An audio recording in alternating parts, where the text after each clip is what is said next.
हमारे जीवन में गलती से कोई पाप हो जाता है तो उसकी तो क्षमा है, लेकिन अगर हम जानबूझ करके पाप करते हैं तो उसका कोई प्रायश्चित भी नहीं होता है।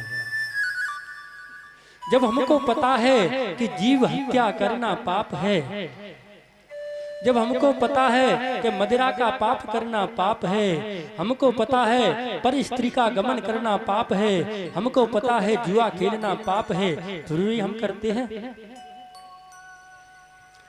तुलसी या संसार में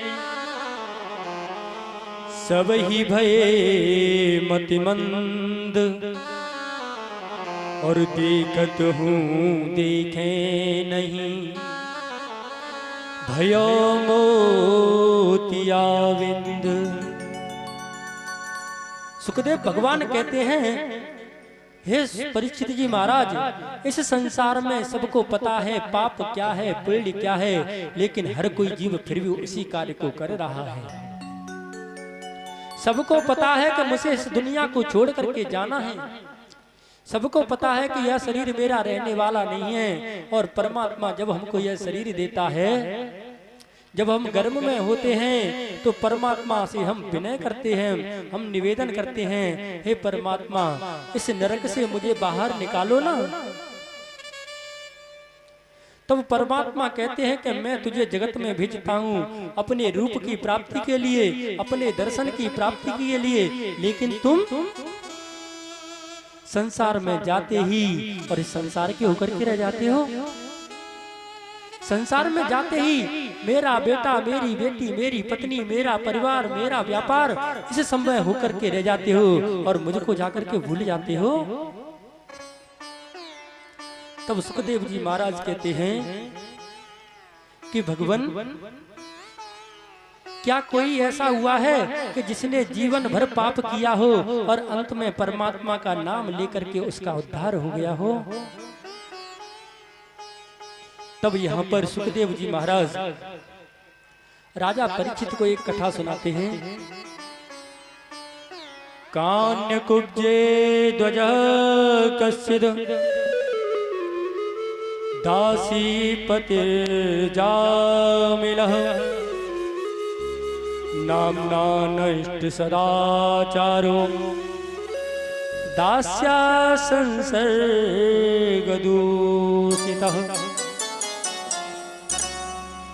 सज्जनों, कान्यकुब्ज नगर में एक ब्राह्मण रहते थे, जिसे आज के हम कहते हैं कन्नौज, जो इटावा से थोड़ी आगे जाकर के ही पड़ता है कन्नौज शहर। उसी नगर में ये ब्राह्मण देवता रहते थे। और ब्राह्मण देवता कैसे? जो परमात्मा का भजन करने वाले हैं, परमात्मा को मानने वाले हैं, तीनों काल की संध्या को करते हैं और अपने माता पिता की सेवा करने वाले हैं। एक दिन क्या होता है कि अपने पिताजी के यज्ञ के लिए, अपने पिताजी की पूजा के लिए वन में जाकर के समिधा और पुष्प लेने के लिए जाते हैं। इन्होंने सुंदर सुंदर वन में से लकड़ियां तोड़ी, सुंदर सुंदर पुष्प चुने और सर पर लकड़ियों का गट्ठर है और हाथ में फूलों की टोकरी है, लेकर के रास्ते में चले आ रहे हैं। तभी क्या देखते हैं कि एक दुराचारी स्त्री किसी शराबी के साथ रास्ते में पड़ी हुई है। तो भगवत प्रेमी श्रद्धालुओं, आज जैसे ही उस भक्त जामिल ने उस दृश्य को देखा, उनका भाव बदल गया और उस गड़िका से बोले, उस स्त्री से बोले, क्या आप मेरे साथ मेरे घर चलोगे? जो ब्राह्मण 3 टाइम संध्या करता है, परमात्मा का भजन करता है, परमात्मा की प्राप्ति के लिए यजन करता रहता है, उसने केवल 2 क्षण का एक दृश्य देखा और उसकी पूरी जिंदगी बदल गई। और वही कुसंग सज्जनों आज घर घर में बैठा हुआ है और वह है मोबाइल।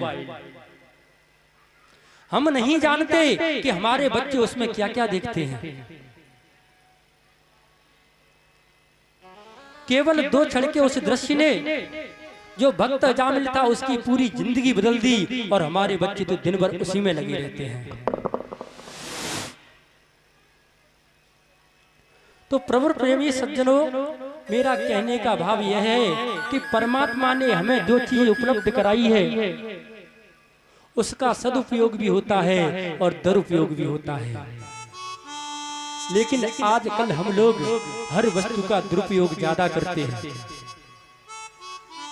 जैसे हमारे घर में लाइट होती है ना, लाइट, तो लाइट हमें परमात्मा ने भले ही इस मनुष्य ने बनाई हो, लेकिन ऊर्जा का जल तो उसमें परमात्मा का ही है ना। और परमात्मा यह चीज हमें प्राप्त कराता है। हम कमरे में बैठे हैं चाहे नहीं बैठे हैं, हमारा वो पंखा चल ही रहा है। क्यों? क्योंकि हमें उसका शुल्क नहीं देना पड़ता। और जैसे घर में अग्नि होती है, उसी लाइट से पंखा भी चलता है और उसी लाइट को कहीं हम जाकर के पकड़ लें तो हमको फेंक भी देती है। जब हम अपने जीवन में किसी वस्तु का सदुपयोग करेंगे, अपने कल्याण के लिए उसका उपयोग करेंगे तो हमारे लिए वह हितकारी होगी। लेकिन अगर हम उसका दुरुपयोग करेंगे तो हमारे लिए विनाशकारी भी होगी। सज्जनों,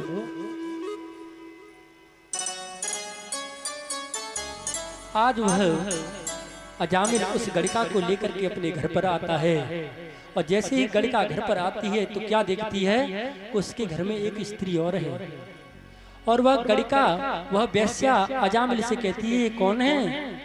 कि ये मेरी पत्नी है। तो वह गड़िका कहती है, हे ब्राह्मण देवता, एक म्यान में दो तलवार नहीं रह सकती हैं।